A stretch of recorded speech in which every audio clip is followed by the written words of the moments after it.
देखिए, displacement reaction की बात कर रहे हैं और उसकी डेफिनेशन ये यहाँ लिखी हुई है। डिस्प्लेसमेंट रिएक्शन हम लोगों ने इससे पहले 2-3 रिएक्शंस पढ़ ली हैं। आज का जो टॉपिक है वो डिस्प्लेसमेंट रिएक्शन है, डबल डिस्प्लेसमेंट रिएक्शन है, और हो सका तो प्रेसिपिटेशन रिएक्शन भी करा देंगे।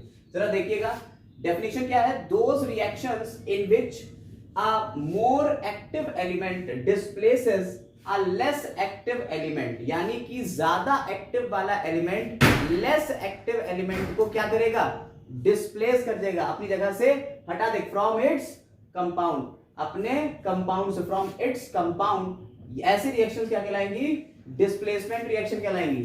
ठीक है, तो याद रखिएगा एक मोर रिएक्टिव एलिमेंट होगा, एक मोर एक्टिव एलिमेंट होगा, और दूसरा क्या होगा, लेस एक्टिव होगा। और लेस एक्टिव जो है, लेस एक्टिव एलिमेंट एक कंपाउंड बनाएगा और उस कंपाउंड में से मोर रिएक्टिव वाला उस कंपाउंड में से लेस वाले को हटा देगा और उसकी जगह खुद बैठ जाएगा। ऐसी रिएक्शंस डिस्प्लेसमेंट रिएक्शन कहलाएंगी। इसके लिए हमें सबसे पहले क्या चाहिए होगा, इसके लिए हमारे पास होना चाहिए एक्टिविटी सीरीज या रिएक्टिविटी सीरीज। मेटल्स और नॉन मेटल्स दोनों की एक्टिविटी और रिएक्टिविटी सीरीज होती है। यहां आपको मेटल्स की पहले एक्टिविटी सीरीज लिखना है पूरी की पूरी। आप लोगों को हमने याद करा दिया, अब आप बताते जाएंगे और हम इसे लिखते जाएंगे। ठीक है, सभी लोगों को याद है ना। तो हमारे पास ये एक मेटल्स की रिएक्टिविटी सीरीज है। इसमें क्या है, सबसे पहले आ रहा है पोटेशियम, फिर सोडियम, फिर calcium, magnesium, aluminium, zinc, iron, tin, lead, hydrogen. भाई साहब हाइड्रोजन मेटल ना होके भी यहां रखा गया है, जरा गौर करिएगा इस बात के ऊपर कि हाइड्रोजन मेटल ना होके भी यहां पे इसको रखा गया है। ये रिएक्टिविटी सीरीज हम क्यों आपको याद करा रहे हैं, ये इसलिए याद करा रहे हैं क्योंकि इसके एग्जांपल्स में आपको यही सब अभी मिलने वाला है। तो अभी हम एग्जांपल्स जब लिखेंगे तो और आगे अच्छे से क्लियर होगा। देखिए हाइड्रोजन को क्यों यहां रखा गया है, बिकॉज हाइड्रोजन मेटल्स की तरह प्रोटॉन में कन्वर्ट हो जाता है, इलेक्ट्रॉन डोनेट कर देता है, इसलिए हाइड्रोजन को भी यहां रखा गया है। तो इसके ऊपर जितने भी हैं ये सारे के सारे मेटल हाइड्रोजन से ज्यादा एक्टिव हैं, इनकी एक्टिविटी हाइड्रोजन से ज्यादा है। और इसके नीचे जैसे कॉपर, सिल्वर, कॉपर, और ये क्या है, मरकरी, फिर सिल्वर, और फिर ये गोल्ड, सबसे लास्ट में गोल्ड रखा हुआ है। तो ये हाइड्रोजन से कम रिएक्टिव एलिमेंट है। अब जल्दी से हम यहां पे एक एग्जांपल देखते हैं, और इसके एग्जांपल, अच्छा ये तो हो गई मेटल्स की, ये मेटल्स की रिएक्टिविटी सीरीज हो गई। अगर नॉन मेटल्स की कही जाए बेटा, तो नॉन मेटल्स में फ्लोरीन, फिर क्लोरीन, ब्रोमीन और आयोडीन। ठीक है, सबसे ज्यादा इसकी होती है, फिर इसकी आती है, फिर इसकी, और फिर इसकी। तो ये डिक्रीजिंग ऑर्डर है आपको दिया हुआ, ये डिक्रीजिंग ऑर्डर दिया हुआ, ये नॉन मेटल्स के लिए है और ये मेटल्स का डिक्रीजिंग ऑर्डर है। अब जरा देखिएगा एक्सपेरिमेंट क्या है। यहां एक एक्सपेरिमेंट के थ्रू आपको हम समझाने जा रहे हैं डिस्प्लेसमेंट रिएक्शन को, और एक्सपेरिमेंट है आयरन और कॉपर सल्फेट सॉल्यूशन का। तो हमने क्या करा, हमने एक टेस्ट ट्यूब ली, ठीक है, बल्कि 2 टेस्ट ट्यूब ली, और दोनों में कॉपर सल्फेट सॉल्यूशन भर लिया। कॉपर सल्फेट का सॉल्यूशन हमने इसमें भर लिया। ठीक, देखिए ये भर लिया।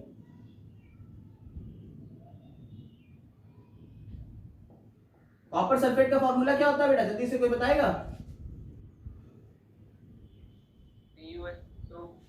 CuSO4 कॉपर, ठीक है, ये हो गया कॉपर सल्फेट। इसका कलर कैसा होगा, इसका कलर होगा ब्लू, याद रखिएगा ब्लू कलर का ये है। हमने 2 आयरन नेल ली, 2 आयरन नेल ली, और वो 2 आयरन नेल जो थी वो ये थी, एक ये हो गई, एक ये हो गई।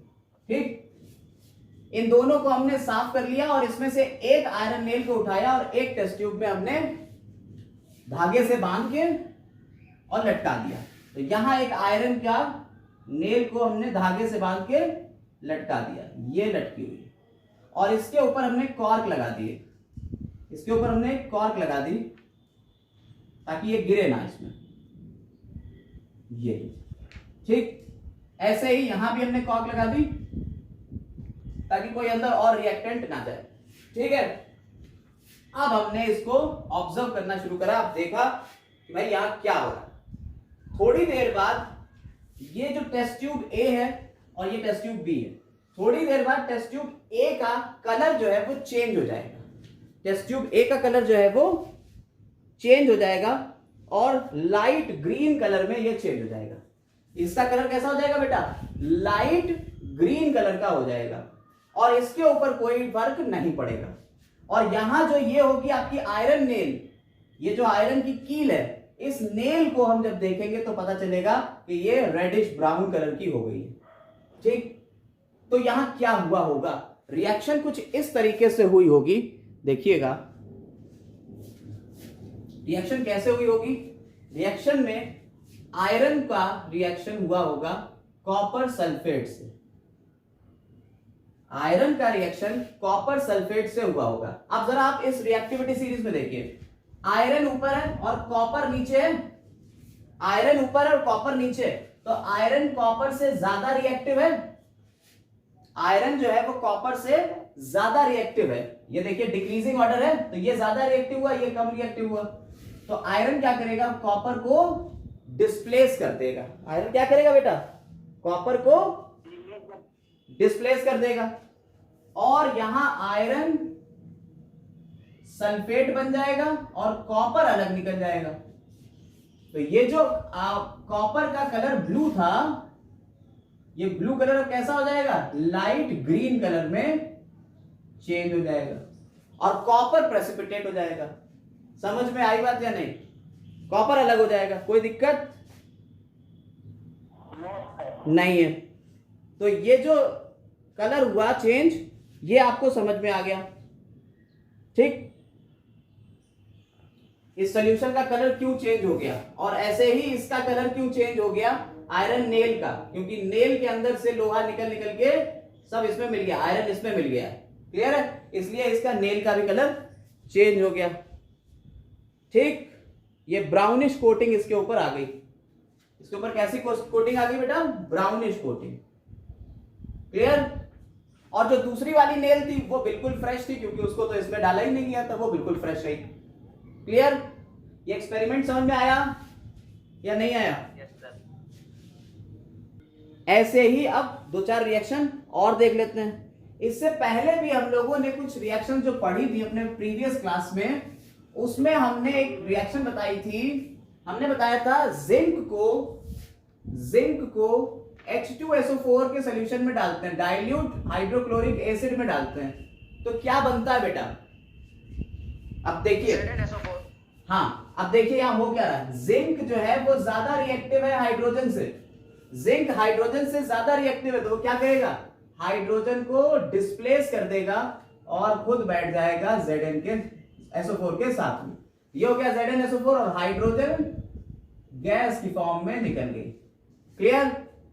ऐसे ही एक और एक्सपेरिमेंट पढ़ा था। अगर इसकी जगह हम HCl ले लेते, अगर इसी की जगह हम HCl ले लेते तो क्या होता बेटा? डाइल्यूट है, दोनों के दोनों डाइल्यूट हैं, तो क्या होता? ZnCl2 प्लस H2, यही तो होता। बोलो बच्चा, समझ में आई बात या नहीं? देखिए Zn जो है वो हाइड्रोजन से ज्यादा रिएक्टिव है, इसलिए इसने हाइड्रोजन को हटा दिया और ये 2 टाइम्स ले लेंगे, इसको हो जाएगा, बैलेंस भी हो गई। ठीक है, तो ये हो गया आपका डिस्प्लेसमेंट रिएक्शन के एग्जांपल्स हो गए 2-3। अभी अब शुरू कर रहे हैं और एग्जांपल्स, जैसे अच्छा यहां पे Zn का कॉपर सल्फेट के साथ में अगर करा दें, Zn की रिएक्शन जिंक की कॉपर सल्फेट के साथ में रिएक्शन करा दें तो क्या होगा? देखिए जिंक की रिएक्शन कॉपर सल्फेट के साथ में करा रहे हैं, देखो वहां पे जिंक और कॉपर में कौन ज्यादा रिएक्टिव है? जिंक ज्यादा रिएक्टिव है, तो जिंक क्या करेगा? कॉपर को डिस्प्लेस कर देगा, क्या आ जाएगा? Zinc sulphate plus copper. ठीक, अब आप कहिए कि साहब ऐसा है कि कॉपर और जिंक सल्फेट का रिएक्शन करा दें। मान लो कोई क्वेश्चन ऐसे आ जाए कि कॉपर की प्लेट थी, उसको जिंक सल्फेट के सॉल्यूशन में डाल दिया गया, तो बताओ क्या बनेगा? तो रिएक्शन क्या होगी? तो यहां रिएक्शन नहीं होगी, क्योंकि ये लेस रिएक्टिव है, ये मोर रिएक्टिव है, रिएक्शन होगी ही नहीं। क्लियर? ऐसे ही अगर कॉपर को सिल्वर नाइट्रेट के सॉल्यूशन में डाला जाए, अगर कॉपर को, देखिए ये लिखते चलिएगा, सारी रिएक्शन साथ साथ लिखते चलिएगा। कॉपर को सिल्वर नाइट्रेट के सॉल्यूशन में डाल रहे हैं। सर यस, ये कह रहे सर एच फाइंड ले मुझे जरा उसे एक मिनट। चलो इस रिएक्शन को आगे इसे पूरा करो, इस रिएक्शन को पूरा कर लोगे। देखो कॉपर है, ये कॉपर है, कॉपर भाई साहब एजी को हटा देंगे, एजी तो नीचे बैठा हुआ है ना। देखिए ये जो है ये ऐसे लिखा है, कॉपर Hg Ag और Au ये लिखा हुआ। तो कॉपर क्या करेगा, Ag को हटा देगा। तो कॉपर ने Ag को हटाया, और कॉपर की वैलेंसी 2 होती है, तो Ag हटेगा तो NO3 का होल ट्वाइस हो जाएगा, Cu NO3 का होल ट्वाइस हो जाएगा, और Ag बाहर निकल जाएगा। बैलेंस कर लो, Ag बाहर निकल जाएगा, बैलेंस कर लो भाई साहब। ये ट्वाइस हो गया तो यहां ट्वाइस कर देंगे, ये 2 कर देंगे, हो गया कॉपर नाइट्रेट बन गया। ठीक है, और कॉपर नाइट्रेट कैसे कलर का होता है, ये ब्लू कलर का सॉल्यूशन होता है। ठीक, ऐसे ही कॉपर सल्फेट जो होता है वो ब्लू कलर का होता है, और जिंक सल्फेट कलरलेस होता है। कॉपर सल्फेट ब्लू कलर का होता है और ये कलरलेस होता है। याद रखिएगा, कभी कभी क्वेश्चंस डायरेक्ट ऐसे ही आ जाते हैं। क्वेश्चन सीबीएसई में बड़े अच्छे बन रहे हैं। कैसे बनते हैं, कहते हैं एक रिएक्टेंट ए है, एक रिएक्टेंट ए है, ठीक है, और रिएक्टेंट ए कलरलेस है। रिएक्टेंट ए जो है वो कलरलेस है, और इसकी रिएक्शन कॉपर से कराते हैं। ये डिस्प्लेसमेंट रिएक्शन शो करता है, और डिस्प्लेसमेंट रिएक्शन होने के बाद इसका कलर ब्लू हो जाता है। इसका कलर कैसा हो जाता है, ब्लू हो जाता है, और सिल्वर बाहर निकल जाता है। तो बताइए ए कंपाउंड कौन सा है। ठीक है, तो सिल्वर बाहर निकल रहा है, इसका मतलब उन्होंने हिंट दे दी कि भाई सिल्वर के साथ में ये मिला हुआ है, और ब्लू कलर दे रहा है, तो कॉपर नाइट्रेट ब्लू कलर देता है। तो ये आपको याद होना चाहिए। ठीक है, समझ आई बात। अगला एग्जांपल है, मैग्नीशियम की कॉपर सल्फेट के साथ में रिएक्शन करा रहे हैं। किसकी रिएक्शन करा रहे हैं, मैग्नीशियम की कॉपर सल्फेट के साथ में रिएक्शन करा रहे हैं। भाई साहब बताइए क्या बनेगा, जल्दी से बताइए क्या बनेगा। मैग्नीशियम सल्फेट और कॉपर बाहर निकल जाएगा। वेरी गुड, क्या हुआ, हाँ बिल्कुल, MgSO4 और कॉपर बाहर निकल जाएगा, बिल्कुल सही। ठीक है, कलरलेस हो जाएगा, वो ब्लू कलर का है, वो कलरलेस हो जाएगा। ठीक है, याद रखिएगा, कॉपर सल्फेट ब्लू कलर का है, ये कलरलेस हो जाएगा।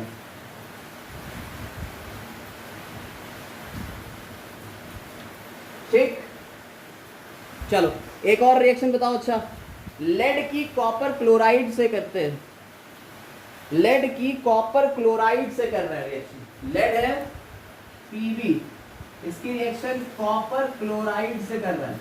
बताओ क्या बनेगा, लेड क्लोराइड, बिल्कुल सही, लेड क्लोराइड बनेगा, और कॉपर भाई साहब बाहर बैठ जाएंगे, इन्हें डिस्प्लेस कर दिया गया।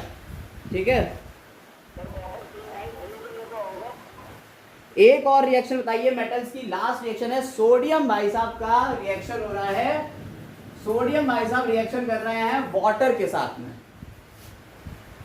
सोडियम ने वाटर के साथ में रिएक्शन करी। भाई साहब देखिए, सोडियम ऊपर है, वाटर नीचे, किसे हटाएगा वो, वाटर बताओ, हाइड्रोजन नीचे है, किसे हटाएगा,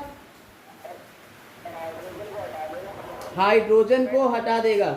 जरा याद रखना, यहाँ पे थोड़ी सी बात याद रखना कि यहाँ पे ये वाटर आयनिक फॉर्म में अपनी डिसोसिएट हो रहा है, H+ और OH- की फॉर्म में हो रहा है। इस पे थोड़ा सा ध्यान रखना, H+ और OH- की फॉर्म में है, तो H+ को बाहर निकालेगा, तो ये तो हाइड्रोजन जो है गैस की फॉर्म में निकल जाएगा और ये Na जो है ये OH के साथ में मिक्सअप होगा। क्लियर है? तो NaOH बनेगा और हाइड्रोजन गैस निकलेगी। एसिड बेस में भी अभी ये पढ़ेंगे कि वाटर का मॉलिक्यूल जो है उसको कई तरीके से तोड़ा जा सकता है। वाटर मॉलिक्यूल को तो बेसिकली वाटर मॉलिक्यूल H+ और OH- में टूटता है जब आयंस की बात होती है, और ये बेसिकली Na जो है ये आयनिक फॉर्म में जाएगा, इसके अंदर आयनिक फॉर्म में, तो आयनिक फॉर्म में ही रिएक्शन भी होगी, तो हाइड्रोजन आयन बनेगा और OH नेगेटिव आयन बनेगा, और ये उस हाइड्रोजन आयन को एलिमिनेट करेगा, डिस्प्लेस करेगा और OH के साथ में रिएक्शन कर लेगा। तो बचेगा क्या? NaOH और H2 गैस नहीं। अब बैलेंसिंग आपका काम है, बैलेंस आप करेंगे भाई साहब कि कितना कितना क्या क्या बनेगा। जल्दी से बैलेंस करके बताओ। इसे बैलेंस करो, फिर वेल्डिंग के बारे में बताएं भाई साहब कि कैसे वेल्डिंग होती है आयरन वगैरह की। एक एग्जांपल और है। हाँ, बैलेंस किया, 2 इधर 2 इधर कर दिए, और वाटर में भी कुछ होएगा, 2 वाटर पे लगा दो, हो गया बैलेंस। देख लो भैया, बैलेंस है। अब हम लोगों एक आखिरी रिएक्शन मेटल्स वाली पढ़ने जा रहे हैं। आयरन ऑक्साइड की एल्युमिनियम से रिएक्शन करा रहे हैं, जिसे फेरिक ऑक्साइड भी बोल रहे हैं। Fe2O3 की रिएक्शन, Fe2O3 की रिएक्शन एल्युमिनियम से कराने जा रहे हैं। ठीक है, समझ में आई बात या नहीं? तो बनेगा एल्युमिनियम ऑक्साइड Al2O3 और साथ ही साथ आयरन निकलेगा।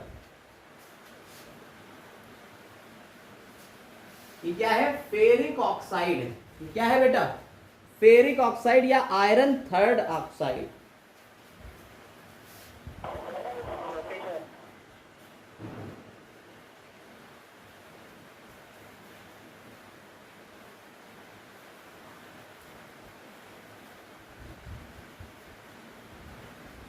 इसकी रिएक्शन एल्युमिनियम से कराएगा। बैलेंस कर लीजिए जरा इसको।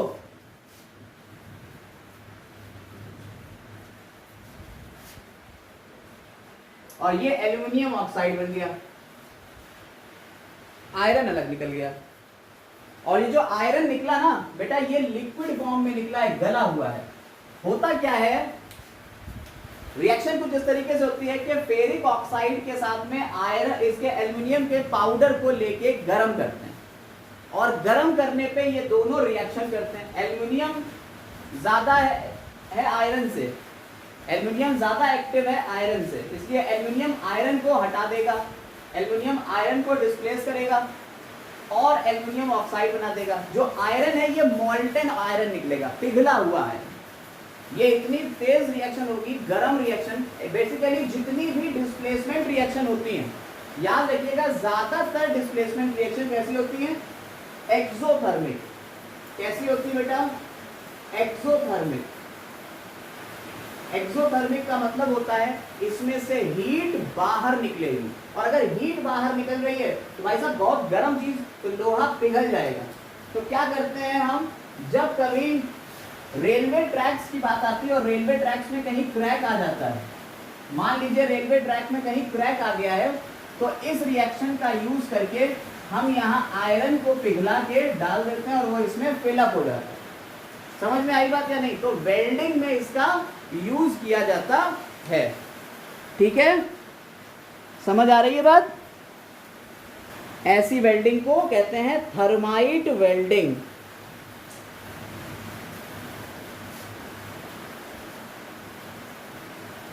थर्माइट वेल्डिंग, ठीक, याद रखिएगा इसको। तो ये तो रिएक्शंस हो गई मेटल्स की। डिस्प्लेसमेंट रिएक्शन कैसी हो गई है बेटा? ये डिस्प्लेसमेंट रिएक्शन हो गई फॉर मेटल्स। आपको ये मेटालिक सीरीज याद होना चाहिए। इसके लिए अगर सीरीज याद है, इजीली आप रिएक्शंस कर सकते हो। सारी रिएक्शंस लिख ली होंगी आपने, नोट्स प्रॉपर बन गए होंगे। हटा दें इसको, हटा दी। अब बात कर रहे हैं नॉन मेटल की। अब रिएक्शन कराते हैं नॉन मेटल्स की। अभी तक तो मेटल्स की थी, अब देखिए नॉन मेटल की भी तो रिएक्टिविटी सीरीज है अपने पास कि ये सबसे ज्यादा है, इससे कम ये है, इससे कम ये है। तो आइए भाई इसके ऊपर भी एक दो एग्जांपल देख लेते हैं। जैसे क्लोरीन की पोटेशियम ब्रोमाइड के साथ में रिएक्शन करा देते हैं। क्लोरीन की पोटेशियम ब्रोमाइड के साथ में रिएक्शन करा देते हैं, क्या बनेगा,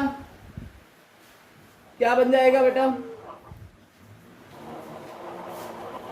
क्लोरीन जो है वो ब्रोमीन को हटाएगा, क्लोरीन ने ब्रोमीन को हटाया, KCl बनेगा और Br2 बन जाएगा।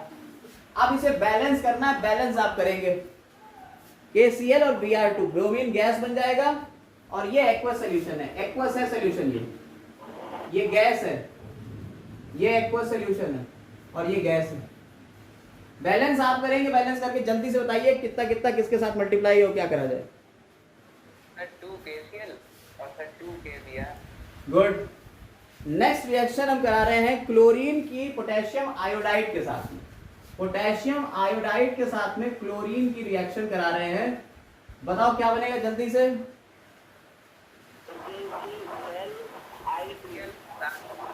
Same KCl plus I2। ठीक, ये भी एक्वस है, ये भी एक्वस है और ये गैस है, सॉरी ये गैस है, ये सॉलिड, आयोडीन सॉलिड, और ये 2 लगा देंगे हैं। ठीक है, चलिए तो ये हमारे दो रिएक्शंस नॉन मेटल के भी हो गए और बाकी रिएक्शन मेटल के भी हो गए। डिस्प्लेसमेंट रिएक्शन आपको समझ में आई कि कोई एक मेटल का कोई एक एलिमेंट था, उसने किसी कंपाउंड में से किसी दूसरे एलिमेंट को डिस्प्लेस कर दिया और उसकी जगह खुद बैठ गया। ये तो थी सिंपल डिस्प्लेसमेंट रिएक्शन। अब बात करेंगे डबल डिस्प्लेसमेंट रिएक्शन की, और इसमें पहले तो डिस्प्लेसमेंट रिएक्शन में एक दो पॉइंट और याद रखिएगा। पहला पॉइंट तो ये है कि भाई साहब ये एक्सोथर्मिक रिएक्शन है, इसमें से हीट बाहर निकलेगी, जैसा कि आपने देखा कि हीट निकली तभी आयरन पिघला हुआ हमें मिला। ठीक, तो ये एक एक्सोथर्मिक रिएक्शन है। दूसरी बात, इस रिएक्शन का यूज हम और कहां कर सकते हैं? तो इसका एप्लीकेशन करते हैं हम मेटलर्जी में, इसका एप्लीकेशन करते हैं हम मेटलर्जी में, एक्सट्रैक्शन ऑफ मेटल्स में, एक्सट्रैक्शन ऑफ मेटल्स। बेसिकली क्या होता है, आपने कहा कि साहब हमें सिल्वर और गोल्ड चाहिए था, और सिल्वर और गोल्ड के लिए हमारे पास क्या होता है, कहां से मिलते हैं ये मेटल्स, हमें कहां से मिलते हैं, ये कुछ पता है आपको? जमीन से मिलते हैं। मेटल्स जो है हमको जमीन से मिलते हैं in the form of ores. ठीक है, ये ओर्स की फॉर्म में मिलते हैं। क्लियर है? तो ये जो ओर्स होते हैं, ठीक है, ये ओर बेसिकली एक कंपाउंड होता है। आप जमीन को जब कभी खुदाई करिए, आपने मान लीजिए कोई चीज जमीन में जो थी वो गड्ढा करके उसमें दबा दी थी। अब क्या हुआ, कुछ दिन बाद जमीन में जितने भी मेटल वगैरह होंगे उसमें रिएक्शन करेंगे, और जब आप जो चीज निकालेंगे वो चीज जो भी आपने जमीन में दबाई थी वो बाहर जब निकालेंगे तो उसी फॉर्मेट में नहीं मिलेगी, वो कुछ चीजें उसमें मिल जाएंगी। तो बिल्कुल ऐसे ही सिल्वर जो होता है, सिल्वर और गोल्ड, ये जमीन के अंदर बाकी चीजों के साथ में मिला हुआ मिलता है, कंपाउंड होते हैं। और ऐसे कंपाउंड्स जिनसे कम खर्च में, कम पैसे लगा के ज्यादा गोल्ड मिल जाए, उन्हें हम कहते हैं ओर्स। उन्हें क्या कहते हैं? ओर्स कहते हैं। हिंदी में कहता है बेटा अयस्क। ठीक है, इसे ओर कहते हैं। और ये जो ओर्स हैं, इन ओर्स के थ्रू हम क्या करेंगे, हम मेटल्स को एक्सट्रैक्ट कर लेंगे। कैसे एक्सट्रैक्ट करेंगे? Through displacement reaction. क्या करते हैं हम इसमें? इसमें हम सिल्वर और गोल्ड को डिसॉल्व करते हैं सोडियम साइनाइड सॉल्यूशन में। सिल्वर और गोल्ड को किसमें डिसॉल्व कर लेते हैं? सिल्वर और गोल्ड के ओर जो हैं, इनको सोडियम साइनाइड सॉल्यूशन में डिसॉल्व कर देते हैं। ठीक, और सोडियम साइनाइड सॉल्यूशन में डिसॉल्व करने के बाद हम इसके ऊपर ग्रेनुलेटेड जिंक डालते हैं। क्या डालेंगे बेटा? जिंक का रिएक्शन करेंगे। और आपको पता है कि भाई साहब ये जो ओर्स हैं इनमें जिंक कहाँ आता है, जिंक सिल्वर और गोल्ड से ऊपर आता है। तो जिंक क्या करेगा, सिल्वर और गोल्ड को इसमें से हटा देगा और वो जो हट जाएगा वो हमें सिल्वर और गोल्ड मिल जाएगा प्योर फॉर्म में। समझ में आई बात या नहीं? तो मेटल्स के एक्सट्रैक्शन में, यानी कि जमीन से जो मेटल्स के ओर्स निकल रहे हैं उनमें से प्योर मेटल को बाहर निकालने के लिए ये डिस्प्लेसमेंट रिएक्शन का यूज कर लेते हैं। बोलो यहां तक कोई डाउट नहीं है?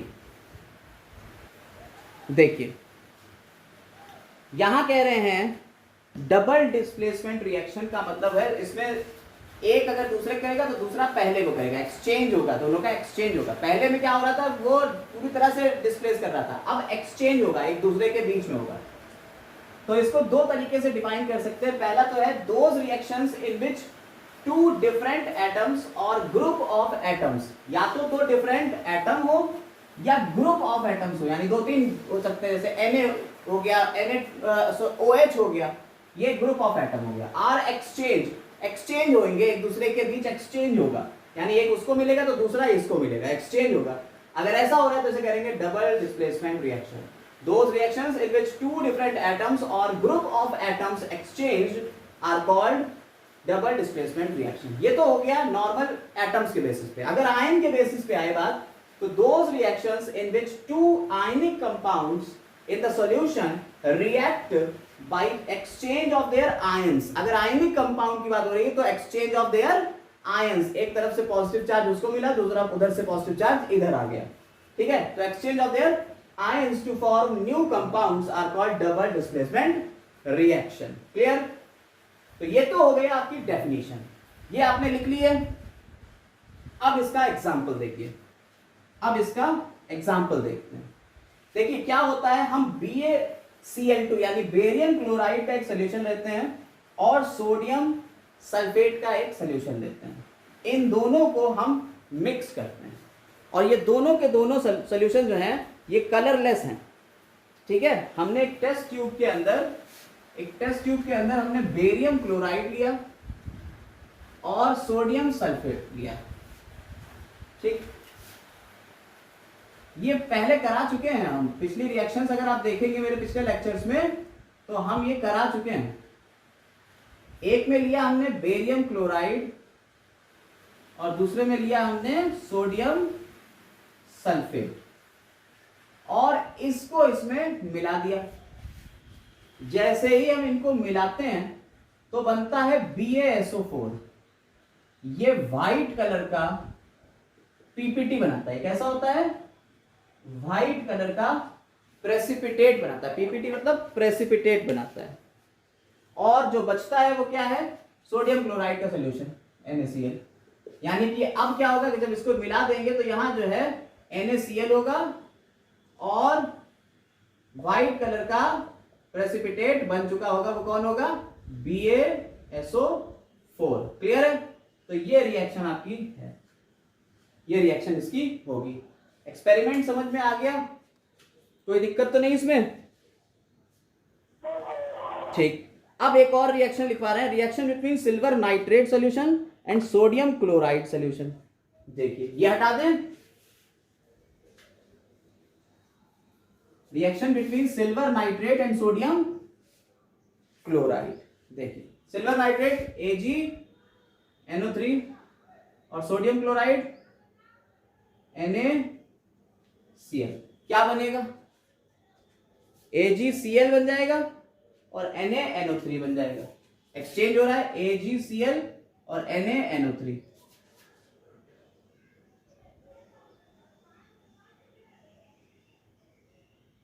समझ में आई बात या नहीं?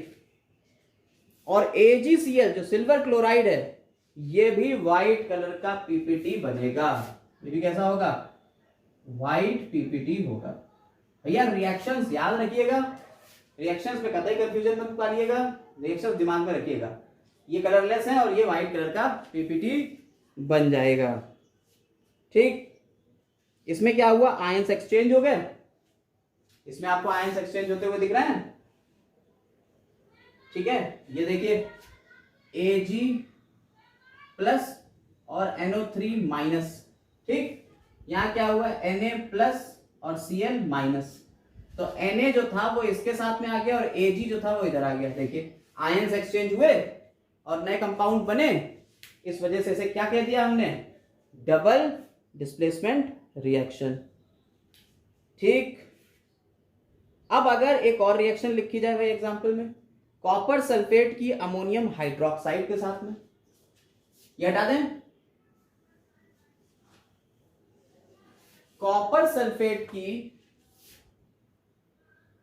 अमोनियम हाइड्रोक्साइड के साथ में,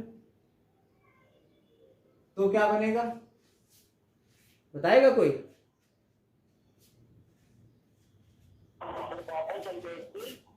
ammonium hydroxide, ammonium hydroxide CuOH का होल ट्वाइस, और बाकी क्या बनेगा, अब तो बता दो।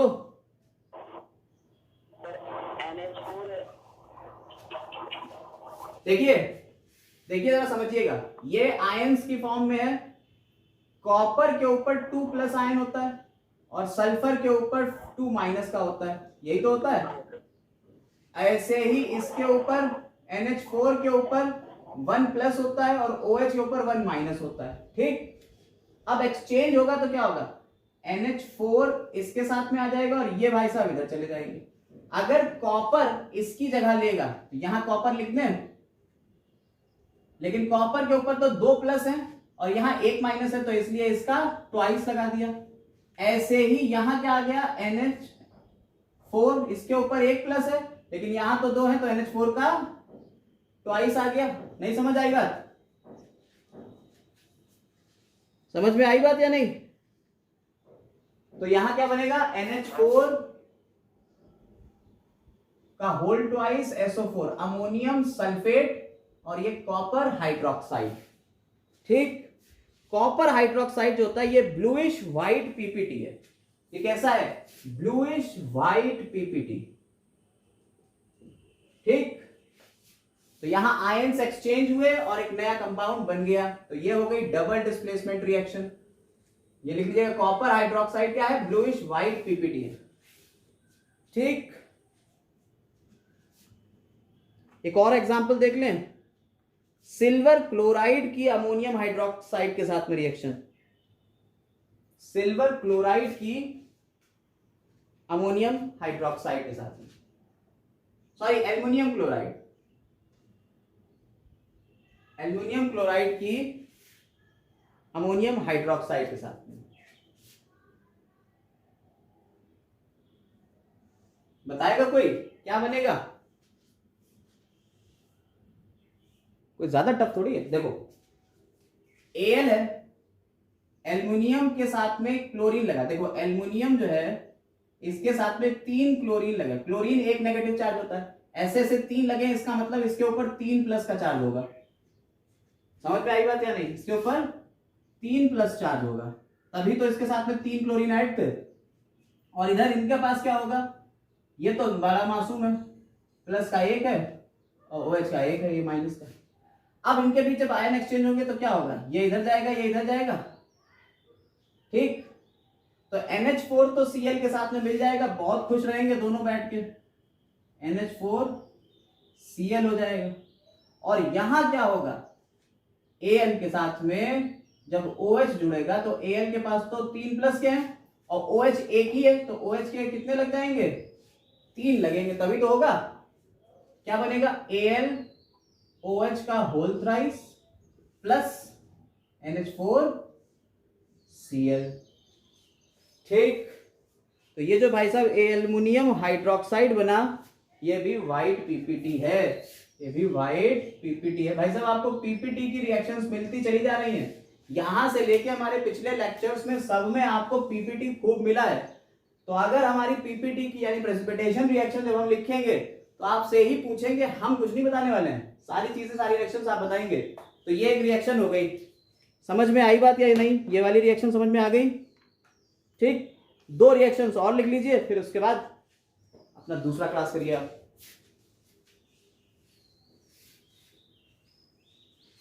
कॉपर सल्फेट की H2S के साथ में, कॉपर सल्फेट की H2S के साथ में रिएक्शन कर रहे हैं, बताइए क्या बनेगा, जल्दी से बताइए।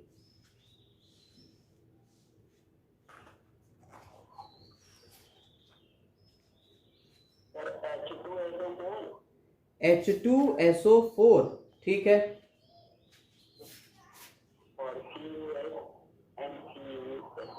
CuS, कॉपर सल्फेट, ठीक। कॉपर सल्फेट जो है ये ब्लैक कलर का होगा, याद रखिएगा, ये ब्लैक कलर का होगा और ये भी पीपीटी होगा।